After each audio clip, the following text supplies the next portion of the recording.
I'm E.G. Marshall.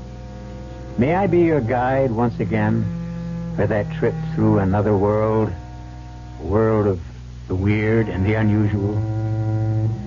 Consider, what we are pleased to call science is based primarily on our observation of cause and effect.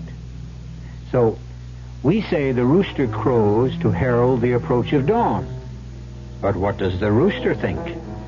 From his point of view, isn't he justified in believing that the sun rises because he commands it? In the final analysis, it all becomes a matter of perspective, doesn't it? Hello, darling. Hi. Dinner ready? Just about. Have a good day? Yes. Oh, I'm so happy, Carlotta. Does that mean you finally straightened out the problem that's been bothering you? Yes, I found out how to get rid of it. Wonderful. How? Like this, Edmund. Mike, what are you doing with that gun? What are you...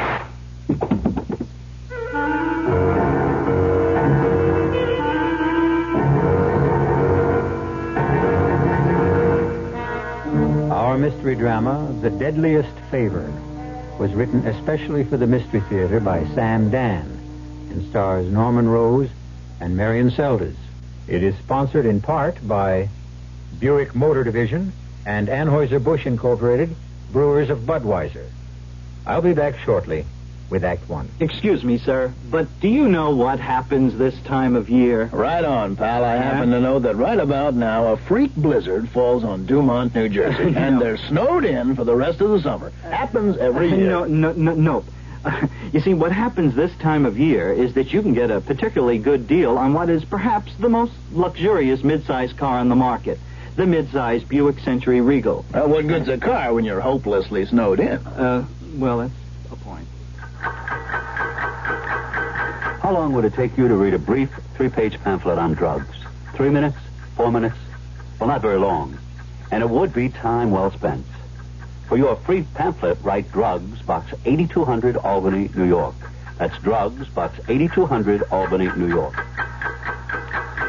But don't wait. Time might be running out. This message nationwide brought to you by the New York State's Drug Abuse Control Commission. Listen to a tough summer wash. The machine's loaded with sweat socks, beach towels. These things aren't just dirty, they smell. If you want to make sure it comes out clean and fresh, pour Lysol brand disinfectant in your washing machine. Lysol cuts way down on germs, eliminates odors, especially important if you wash in cold water. Lysol, the brown bottle in the red and yellow box. The fast, easy, effective way to cut down on germs. Make your whole wash smell fresh and clean every time you wash.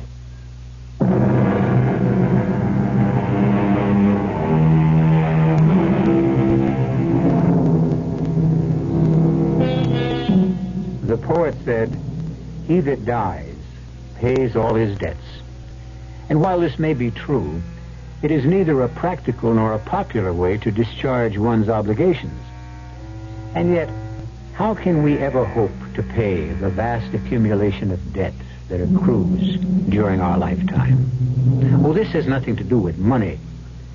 We refer rather to the true obligations when we ask, can anyone live long enough to repay all the favors extended, all the kindnesses shown, all the comforting words spoken by friends and strangers?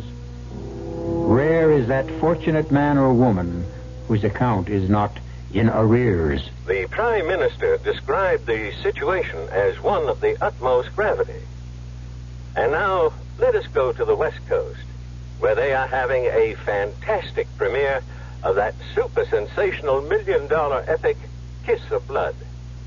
This is a premiere like they had in the good old days. Everybody who is anybody is here. Oh, yeah, that's a long way from here, Carlotta, baby. A long, long way.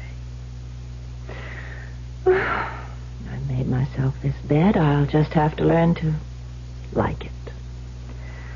Live with it. Hello, darling. Hi. Anything exciting in the news? Man said there's going to be a war, I think. Well, that's not new. Hungry? Mm-hmm. Steak and salad, okay? Okay. You have a good work session? No. Oh, I'm sorry. What's the problem? I don't know. That first draft is due in 2 months, isn't I it? just can't seem to get it down. Well, why not? I can't concentrate. Up here, a million miles from no place. Maybe that's why. Well, but you're the one who wanted to get away from the hustle and the bustle and the hurly-burly. Believe me, I don't miss it. I'm happy to be up here. Then why can't you write? Because, well, Carlotta, because I've got a guilty conscience. I feel guilty about you. Me? Mm-hmm. See, I don't need people. I don't need parties, theater, opening nights. I don't either. But, Carlotta, you were always so... I was always... what? Always in the middle of it, in the middle of a whole world of excitement and glamour. No, darling. I wasn't in the middle of it. I was on the fringes. I was merely one of 2,470,000 aspiring young actresses. And that's just 1 year's crop. Yeah, but I have a feeling it must be so dull for you up here. Dull? I can read, I can paint.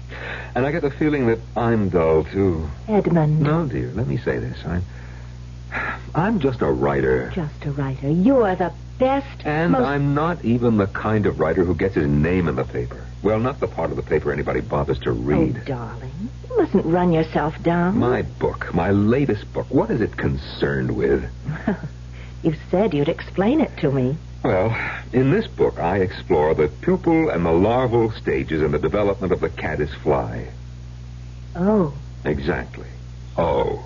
Oh, but I'm sure it must be very interesting. Really? To whom? Well, to those people who would be interested. Mm-hmm. Well, you find it exciting, don't you? Well, yes, because it is exciting. You see, Carlotta, the caddis fly encloses himself in what he thinks is a golden protective sheath. But in reality, it's his coffin. Ah, that sounds good. And the fish that prey upon him, they also meet their doom. That sounds even better. Because the fish, in their turn, are eaten by other predators. Well, you got plenty of action. And listen, the largest and most powerful predator is man. Consider how we, in our turn, are eaten. Not by stronger carnivorous, but by our own artificially induced anxieties and tensions. But that sounds great. Yeah. But it's not the kind of thing that'll head a bestseller list or get me on the talk shows. Is that what you want? No, but... But what? Well, I have an idea it's what you would want. Edmund, I'm happy. I'm very happy. I've got you, and you're everything I could wish for. Come in. Oh, Sheriff. Afternoon, Mr. Churchill. Miss Churchill? Well, you're just in time for dinner, Sheriff. Well, thank you both very kindly, but I happen to be here in line of duty. Oh, you mean there's a possibility you may have to arrest me or Mr. Churchill? Or maybe both of us. No, I don't think so. What can we do for you, Sheriff? Well, now, Mr. Churchill, it's about an old friend of yours named Mike Perry. Mike Perry? The Mike Perry? Killer Mike Perry. He's a friend of yours, Edmund? That's what we've been told. Well, you learn something every day. After all these years, they finally did catch up with Killer Mike. They got him on a charge that can stick. And what does he go ahead and do? Smooth as you please, he just busts his way out of jail. And he's here? He's up here? Well, no, he probably ain't up here. Well, then why are you... The big city cops and the federals, they went and compiled this list of all his friends. You were one of his friends, Edmund. Well, 20 years ago, we went to school together. And that's what I mean. We've got to run down those leads. You seen him around here, Mr. Churchill? No, Sheriff. If you do, you'll get in touch. Certainly. Well, I just done my day's work. Drive 20 miles up to see the Churchills. Ask my 2 questions, and now drive 20 miles back to town. Well, I'm sorry I bothered you, folks. That's quite all right. Oh, drop in again anytime. Well, goodbye now, and have a nice evening. Oh, are you going to take part in the annual fly casting contest a week from Saturday, Mr. Churchill? You couldn't keep him away. Well, I almost won last year, remember? Well, Frank Miller over at the motel asked me to remind you. You haven't sent in your entry fee. It's got to be paid by tomorrow. Oh, right. Thank you. I'm not going to be disqualified on a technicality. Would you take the money to him, Sheriff? Oh, sure thing. Darling, do you have $5? Mm-hmm. It's gone up to 10 this year. We have twice as many prizes. Oh, well, here you are, Sheriff. Right. Well, let me know if you hear anything or see anything. Good night. Good night. Edmund? This gang leader? This Mike Perry? How could he possibly have been a friend of yours? Well, we were roommates in college. No. He's an educated man, Carlotta. Then how could he... Rob? Kill? I don't know. Then how could you associate with a gangster? Well, he wasn't a gangster in those days. Actually, he was a history major. Oh, darling, do you know something? If this were a movie, that door would open right now. And he'd storm in here with a gun in his hand. No, he wouldn't do that. He'd knock on the door, and he'd politely ask permission to come in. And he'd say to me, "Well, Eddie, I'm here to collect." Collect? What? The debt I owe him. What? What do you owe him? Well, it's hard to say, Carlotta, on the face of it. I owe him $3,000. $3,000? $3,000 can mean a little or a lot. Depends on the situation. To me, it once meant life itself. But you never told me. It was tuition and living expenses for my senior year. There would be a job waiting for me in June. A job in research. A job I dreamed about. But I would need the degree. Well, my uncle, who was executor of my father's estate, gambled away the money. And are you about to tell me that Mike Perry gave you the $3,000? Yes. Where'd he get the money? He robbed a bank. He what? Yeah. He robbed a bank. But... He came into my room that day and he said, "Eddie, nobody has the right to be that down in the mouth. You look as if you're ready to hang yourself." And I said I was. And he said, "Kid, tomorrow morning, I'm going to lay that $3,000 right in your hot little hand." And he did. And when I asked him where he got it, he told me. He robbed a bank. And you believed him? No, he did. I said to him, "How could you?" And he said, "They got plenty of money. They'll never miss it. But for you, it's the end of the world." And you took that money? I took it because at that time, without that money, it would have been the end of the world for me. But Carlotta, I'll tell you this. I repaid the bank. You did? After I sold my first book. I sent them $3,000 in cash. Anonymously, of course. Oh, well then you don't owe anybody anything. No, that's not true. I'm still indebted to Mike Perry.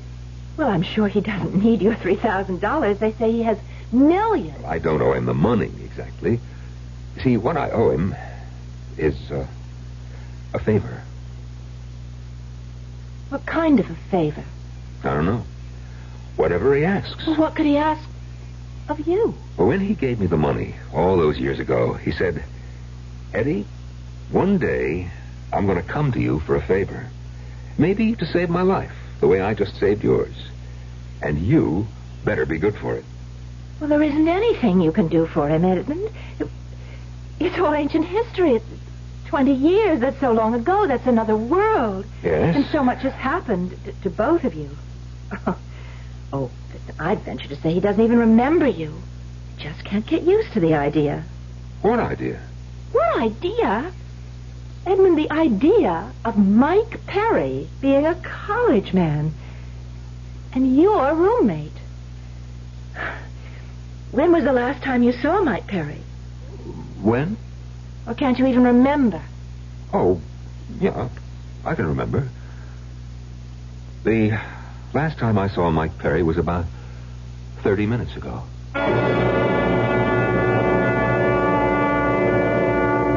Look out for the quiet people. At any rate, Mike Perry, a lord of the underworld, has come to this remote mountain area to collect a debt. A debt of 20 years standing. But is Edmund Churchill ready, willing, and able to pay it? I shall return with further news of the principal and interest shortly in Act 2. When you drink beer, do you tilt the glass for long, hearty swallows? Or just tip it and sip it? Well, sipping's the thing for wine. But Budweiser beer is a hearty drink, brewed for zest and character. The best way to enjoy Bud is to drink it. Not chug-a-lug, just man-sized beer drinker swallows. That's when that famous Budweiser taste, smoothness, and drinkability really come through. Smoothness and drinkability that come only from natural carbonation and exclusive beechwood aging. Smoothness and drinkability, too good for any half-hearted sipping. So drink up. You'll see that brewing beer right does make a difference. And that when you say Budweiser, you've said it all. Anheuser-Busch, St. Louis. It's our anniversary. 10 years. 10. But tonight we're going to live a little. 10 years. Now, I know tomorrow my head and my stomach may not feel too hot. But it's our anniversary. And if I happen to overdo it, isn't it nice there's Alka-Seltzer? 10 years. Alka-Seltzer, with antacids for your stomach and specially buffered aspirin for your aches and pains. Use it only as directed. Isn't it nice there's Alka-Seltzer? When we got a lot of wash we gotta do, and all the skirts and shirts are dirty through and through, that's when we're glad for Fab. Clean, so clean, lemon fresh and too. Fabs are seen a booty-on-a-doo. White, so white, razzle-dazzling. Bright, so bright, you're gonna wanna sing. Oh, Fab, we're glad there's lemon fresh and for us and you.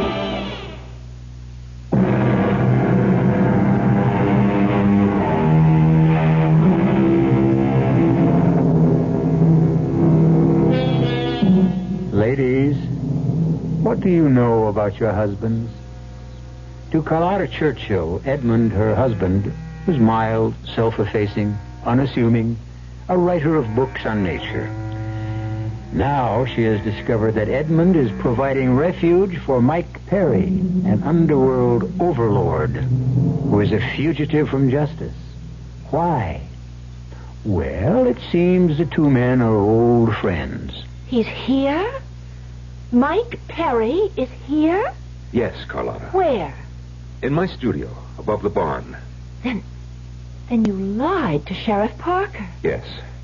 But, well, you and I were not... We're not what, Carlotta?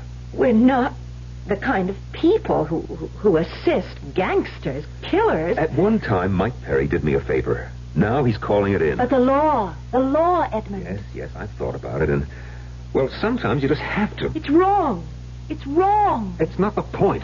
Are you telling me that we are going to shelter this murderer? I'm telling you I have no alternative as a man of honor. Honor? What has honor got to do with this hoodlum? How can you pervert the word honor? Honor is a personal thing, Carlotta. He's come here to destroy you. But I owe a debt to the roommate I had in my senior year. Now, please, Carlotta, try to understand. I hope it's okay to come in. Oh, yeah, sure, Mike, come in. Carlotta, this is Mike Perry, very old friend. How do you do, Carlotta? Well, I must say, Eddie, your taste has improved since we were undergraduates. Mr. Perry, my husband is under the misguided impression that he is somehow obligated to you. That's his affair. If I had my way, I would call the police. You would? Why?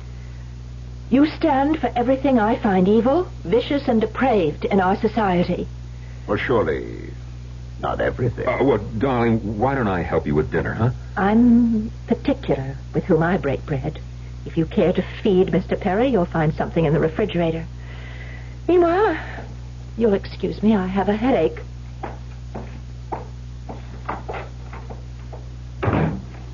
You know, Eddie, I don't think she likes me.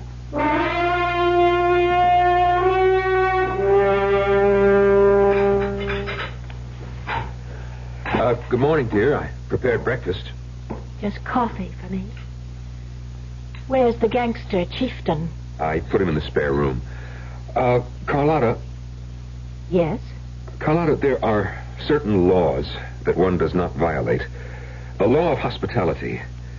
And it doesn't matter who a man is or what he does if he's a guest under your roof. He's a guest under your roof, Edmund, not mine. Good morning. Morning. Did you sleep well, Mike? I always sleep well. One might think you have a clear conscience. Like some breakfast? Well, I can help myself, thank you. Oh, I've been up for hours. I did some pages. Now I'll cast a few flies, sharpen up for the tournament, and maybe catch a few rainbows for lunch. I'll see you both later. Well, alone at last. If you'll excuse me, Mr. Perry. Oh, no, don't go. If my presence is so distasteful, I'll leave the table and have breakfast later. Thank you. Tell me, Carlotta, why do you hate me? You flatter yourself. I have contempt for what you are. But hate, that's too important an emotion to squander. Well, I'll say this for you. You don't squander it. You invested very carefully. You lowered the boom on me last night. You said I was everything vile and evil and depraved. It's true. Well, it's immaterial. Those are only words, but I saw something that you didn't see when you said that about What me. do you think you saw? The flush in your cheeks, the fire in your eyes. Well, of course. I was angry. Yes, I know. But show me a person who really hates something or someone. I'll tell you why. They hate because they're afraid. Afraid of what? Of themselves. They instinctively know. They're fascinated by that something or that someone. Are you saying that I'm fascinated by you? Aren't you? No, don't answer that right now. Because you're probably not aware of it. Just yet. Hello? Morning, Miss Churchill. Oh, good morning, Sheriff. Mr. Churchill about? He's fishing. Is it important? Well, just tell him I gave Frank Miller his entry fee, and he's all set for the contest. Yes, I'll tell him. Oh, is there any news about the escaped gangster? Not a whisper. Although they do think he may be headed toward this part of the country. Oh? When it comes to hiding out, this is as good a place as any, and better than most. Keep an eye peeled, will you, Miss Churchill? Well, of course. Bye now. Goodbye. Thank you. For what? For not calling in the hounds. Had I told the sheriff you were here, I'm sure you would have killed me on the spot. That isn't true. You mean you're not capable of it? Oh, no. Of course I am. But there'd be no point to it. They'd have me. Where can I go in this wilderness? But how do you know I won't call him back? I know.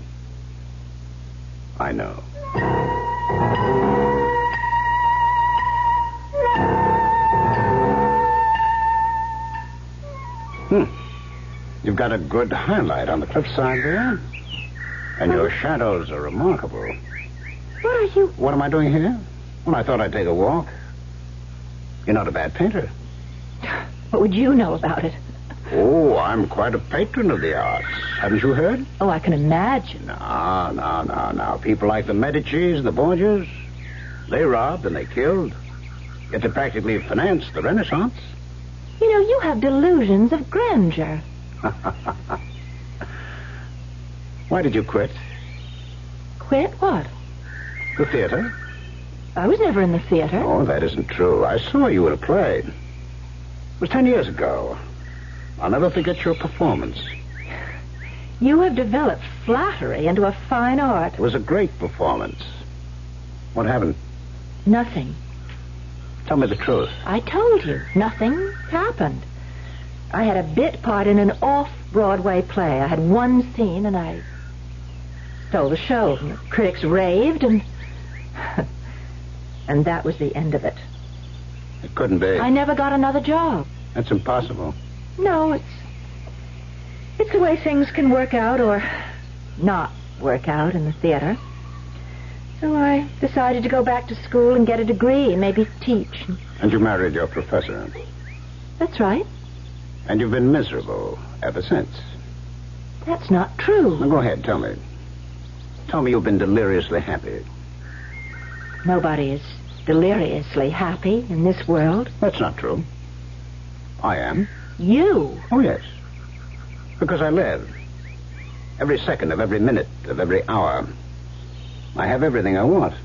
But you can be shot down at any time. And you can get hit by a truck. You abdicated from life. I'm reconciled to it. Reconciled? You? I saw you on the stage. I saw fire and ice. Excuse me. Where are you going? I'm going back to the house. Yes? Please, I said I'm going back. Well, of course. You know why? You're afraid. Afraid of what? Of this? Let go of me. Please let go. Oh, now, who are you kidding? Let... Oh. Now, I'll let you go. I despise you. Oh, sure.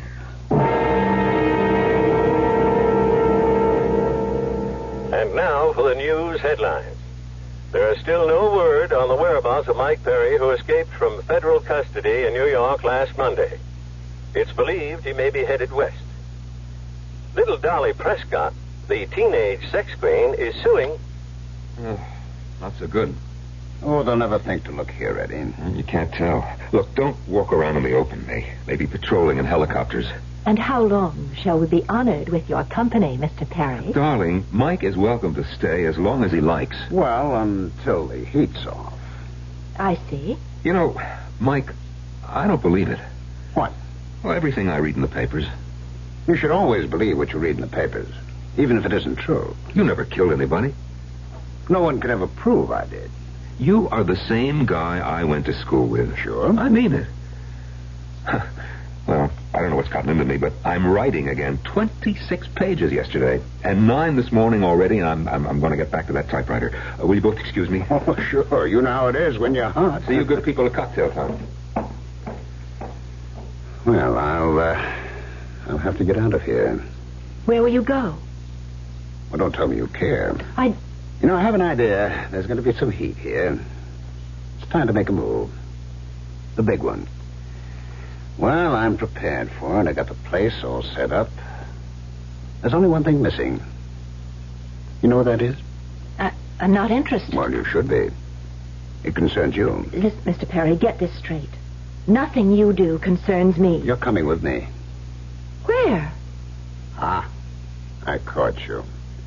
Your instinctive reaction was not to say no, but where? We're leaving the country. What makes you think... I want you. And I get what I want. It's that simple. And besides, you want me. What gives you that idea? As of right now, you don't have the courage to take what you want. It's all right, I'll help you. And what makes you think I want you? You mean you want what you've got now? Eddie? This hermitage, a million miles from nowhere? I'm happy. Oh, yes. Doing what? Every year that goes by is wasted. Soon you'll be old. Too old. Where are you running to? You see, your problem is with timing. You quit the theater too soon. You stayed with Eddie too long.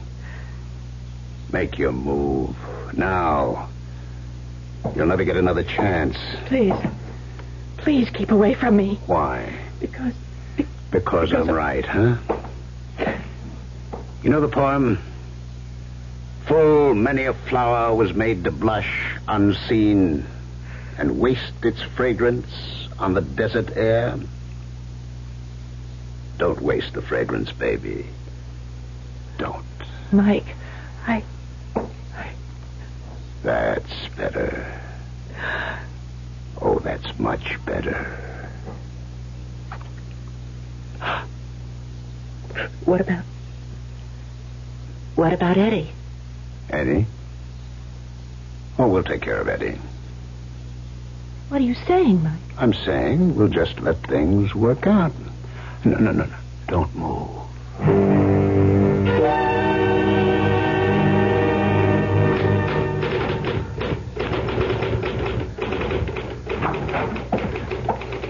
Edmund. Shh. Let me just finish this paragraph. I know just how I want to say this, and if I stop, I... Carlotta! What did you do? I want you to listen to me. You could have torn that paper. Edmund, please, I beg of you. Pick up that phone right now. Why? Do it. All right. Now, when the operator comes on, ask her to give you the sheriff's office and tell Sheriff Parker that Mike Perry is here. Carlotta, how can you ask me? I won't ask you again. I should hope not. I won't have the strength. You know, I don't understand you at all. Please call, please, before it's too late. Too late for what? Too late for what? Nothing. Nothing. You mean you became so excited over nothing? I tried. Oh, Edmund, I tried. Whatever happens, at least I did try.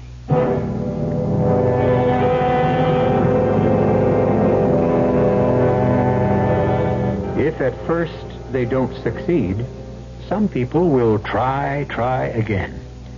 On the other hand, there are others who quit. And there's a lot to be said for both points of view. Will she try again to convince Edmund? If so, how hard? Everything will be revealed in good time when I return shortly with Act 3. Hey, we're the action corps. See, we contribute more. T's for the teamwork of our crew. Our ideals are high. Oh, oughtn't you apply? Means it's now that we need you. A, C, D, we could go on all day. Oh, here's why volunteers are needed right away. Action is VISTA, the Peace Corps, RSVP, SCORE, and other volunteer programs that are helping people to help themselves. If you're trained in a skill or just have a little love to share, Action needs you. Yeah, baby. Action really needs you. Don't crawl under a rock. Get into action. Oh, yeah. This is the public service of this station and the Advertising Council.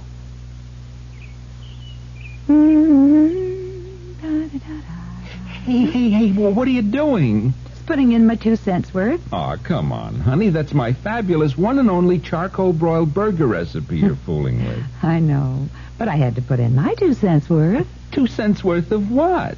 Accent flavor enhancer, dear. And why, may I ask, did you do that? Because Accent Flavor Enhancer helps us get all the good natural flavor we paid for, and all it takes is 2 cents worth per pound of meat. Been using it for years. You know, with the price of meat today, I'd be glad to pay an extra 2 cents to make sure I got the best flavor I could get. Honey, thanks for putting in your 2 cents worth. Accent Flavor Enhancer. Accent has the answer. Accent Flavor Enhancer. Accent has the answer. Do-do-do-do-do-do-do.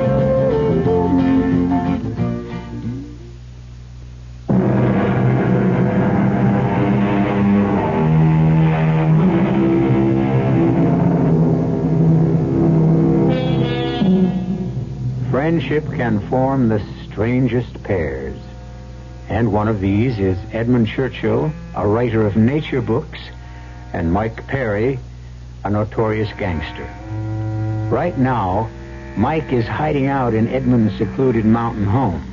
And far from being bored by the solitude, he is quite happy. Why not? Edmund has a lovely young wife. And as they say, all's fair. And then Mike said to the professor, "Sir, there is every reason to believe that the Arthurian legend is based on fact. Furthermore, I must have been a bore in those days. Wait. What is it? Hear that outside? It's a car. Who is it, Edmund? Coming up the hill. It's the sheriff. What would the sheriff... Mike, go to the spare room, quickly. All right. Oh, Edmund, the ashtray. Get rid of it. Everybody knows we don't smoke. But it's no good. The smell will still be in the... Oh. Give me one of Mike's cigarettes. Yeah, okay. Leave the pack on the table, and I'll say I started again if you notice. No, wait. Something must be wrong. What? I don't understand why. table's set for 3. Come in. What did you say, Carlotta? Table is... Oh, hello, Sheriff. Hi, folks. How's that casting arm, Mr. Churchill? Oh, it's first rate. Well, you people having company? Table set for 3, I noticed. It's lunchtime. I saw your car coming up the hill, so I set another plate. Join us? Don't mind if I do.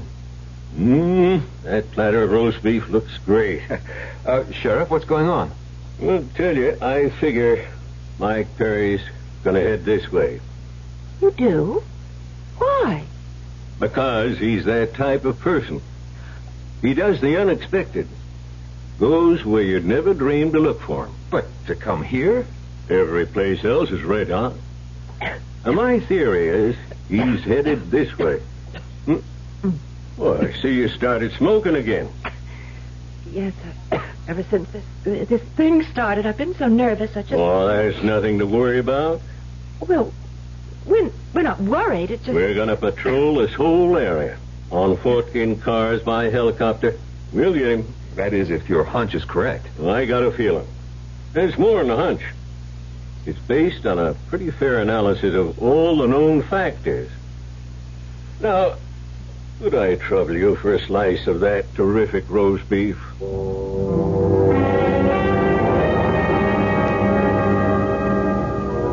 Morning, Carlotta. You slept late. Where's Eddie? Oh, fishing. That's become a big thing with him. He's got the contest coming up on Saturday. We have to get out of here. Mike. I don't like that sheriff. Oh, he's just... Just what? A hick constable? Don't sell him short. He makes smart moves. Where could you go? Where could we go? Remember that we. Well, where? Out of the country. But what's the good? You'll be extradited. What for? Well, for... I'm not wanted for crimes like murder. All I have on me is income taxes. Maybe embezzlement. There are plenty of places where they can't extradite you. But... Come with me. But... Edmund. I said we take care of Edmund. No. Carlotta, come into a new world. The world of the people who have power. It's a world where rules have no meaning. But Edmund's such a good person. Good, bad, they mean nothing. You do what must be done. And I'm not sure that I can. And stay here. Oh, Mike, Where we're going, I have a palace, a yacht. There's nothing you can't have. Name it, it's yours. But I don't want just things. I'll buy you a theater, your own company, act, star. Oh, Mike. Everything, anything, Mike. yours for the asking. This is my world.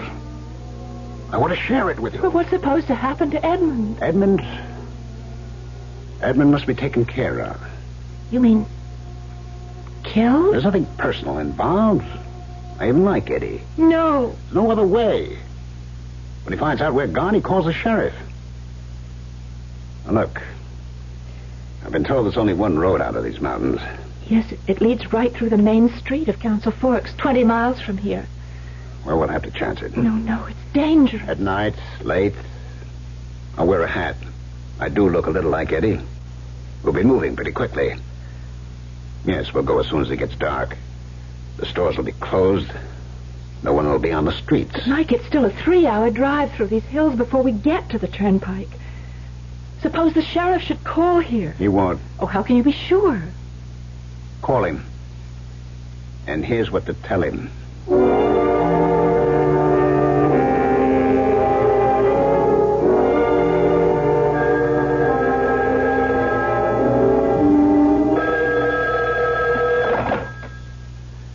Sheriff Parker speaking. Oh, Sheriff, I just called to tell you we're leaving. Leaving? When? This evening, we received a call from Mr. Churchill's agent. He has to be in Hollywood by tomorrow afternoon. Will we be seeing him on the screen? Well, you'll be seeing characters from his book. Well, good luck. And we won't be back for, well, I don't know how long. Well, maybe it's for the best. Might have been dangerous if that gangster fella showed up. We'll see you when we return. Goodbye, Sheriff. Bye now. Tell Mr. Churchill I'll get back. Miss Churchill? Miss Churchill? Well, I guess she hung up. It doesn't matter. I can catch them when they come through town.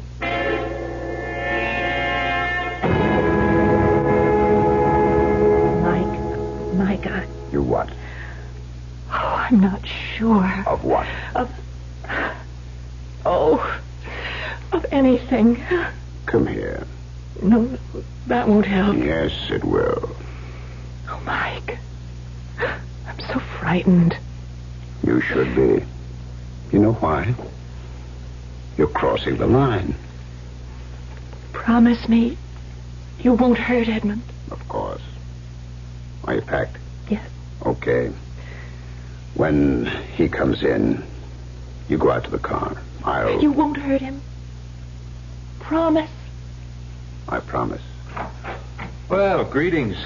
Well, just in time for a drink, Eddie. Oh, I'm in great form. Shame you can't come to town with us Saturday and watch the contest. Well, I'll keep amused. Fix you something, darling? Who? Me? Join us? I don't think so. I feel so... it's a little stuffy in here. I think I'll get a breath of fresh air. Listen, Carlotta. I appreciate this. What? Well, what you're doing. It's plain you have no use for Mike, and you're going against your code of morality. I know it's uncomfortable for you, but you're doing it for me, and, well, I think you're wonderful. Goodbye, Edmund. Goodbye? Where are you going?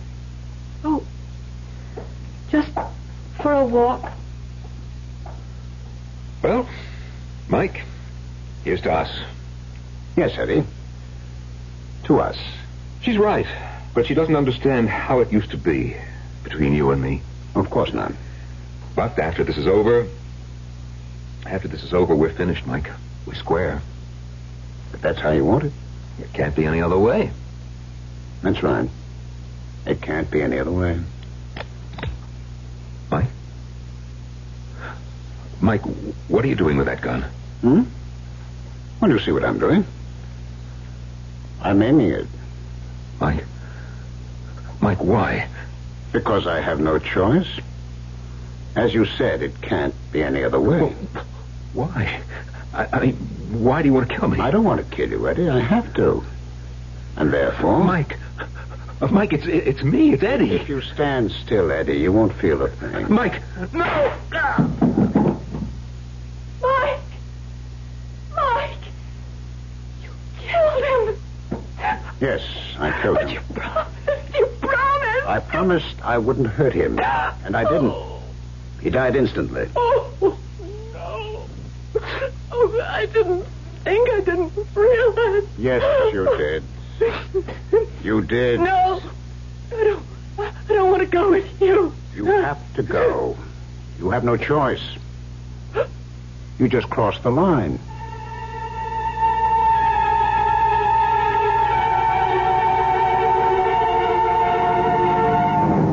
Mike, please hold me close. Now, dear, please. I have to drive with two hands, especially when we go through town. Oh, slow down. The local cops love to pick up people for speeding. Not much of a town. Well, we chose the right hour. All the stores are closed. People have finished dinner. The movie won't break for at least an hour. I'm so nervous. It's all right. Everything's all right. Edmund, I've never stopped being sick. You'll be okay. Up ahead. Is that a police car? It's the sheriff's car. I think somebody's in it. Well, we have to go down this street, but... Well, why not? He can't suspect anything. It's dark. He won't recognize me. Look, as we go by, you wave at him. All right. There's nothing to be scared of. Now, give him a loud, cheerful goodbye. And a big wave. Hi, Sheriff. Hi, Miss Churchill. There. You see? There's nothing to it. We're in the clear. You don't have to look back. Mike, he's pulling away from the curb. Okay, that doesn't mean he's after us. Mike! He's following us. Now, don't panic. Maybe he's heading someplace else. Where? This road leads away from town. There's nothing for more than 80 miles. He's after us. Why? I don't know. What do you mean you don't know? You know everything. Shut up. He's after us. Look, he's gaining on us. I'll lose him. He wants us. Oh, Hold the wheel. Hold the wheel steady. Steer. Don't shoot at him. I'm not a cannibal. He hasn't hit the radio yet. I can stop him. No, don't. Steer to the right. No. Hold the car steady. They're firing back at us. They're shooting back. Get away from the wheel. Get away from the wheel. Move away.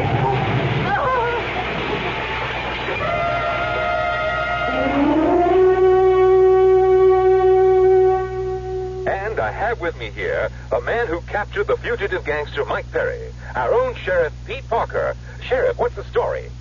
I didn't know anything. I saw them drive by in the car, and I thought it was Mr. Churchill with her. And since he was not going to be here for the fly casting tournament on Saturday, I wanted to give him back his entry fee. After all, it was $10, and that don't grow on trees, you know.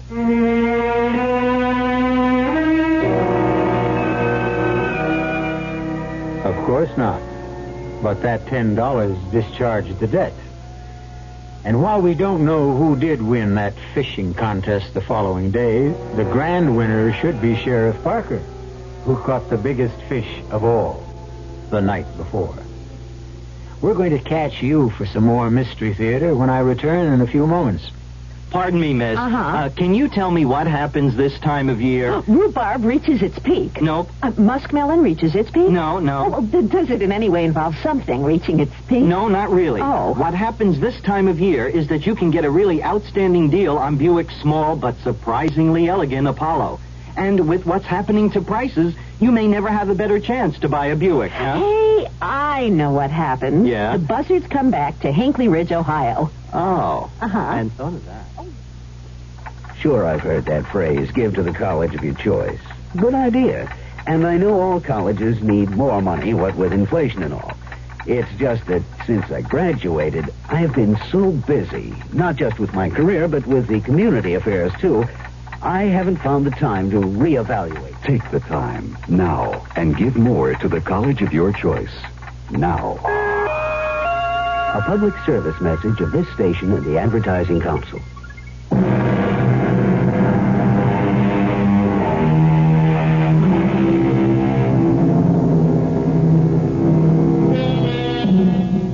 Certain emotions slumber inside each of us. We lead lives that may have nothing to do with our true desires. And then one day, a Mike Perry can arrive to awaken a Carlotta Churchill. Well, we certainly hope there are no Carlottas among our listeners. And if any of you are even contemplating a Carlotta-like move, tune us in instead. You'll get all the vicarious enjoyment with none of the actual penalties. Our cast included Marion Seldes, Norman Rose, Ralph Bell, and Dan Ocko. The entire production was under the direction of Himan Brown. Now, a preview of our next tale. What's a young guy like you doing with all white hair? I swapped for it, Mr. Halpert. I can swap anything I got for anything you've got. And what you got is plenty of money. And years, kid. Too many years. I'll take them off your back. You just say yes. That's all you have to do. Okay. That's enough. Beat it. Look, you gotta believe me, Mr. Halpert. Give me a chance to prove it. You don't have to pay me off until it works. I mean, what would you give to be 26 years old again? $1 million, kid. That's what I'd give. What kind of pills you peddling? Would you give me $1 million? Just like that? Just say yes, Mr. Halpert. The rest is easy. Only don't try double-crossing me, because once we make the swap, it's final. I get the $1 million, you get to be 26. Is that a deal? Sure. It's a deal. Radio Mystery Theater was sponsored in part by Anheuser-Busch Incorporated, Brewers of Budweiser, and Buick Motor Division. This is E.G. Marshall inviting you to return to our Mystery Theater for another adventure in the macabre. Until next time, pleasant dreams.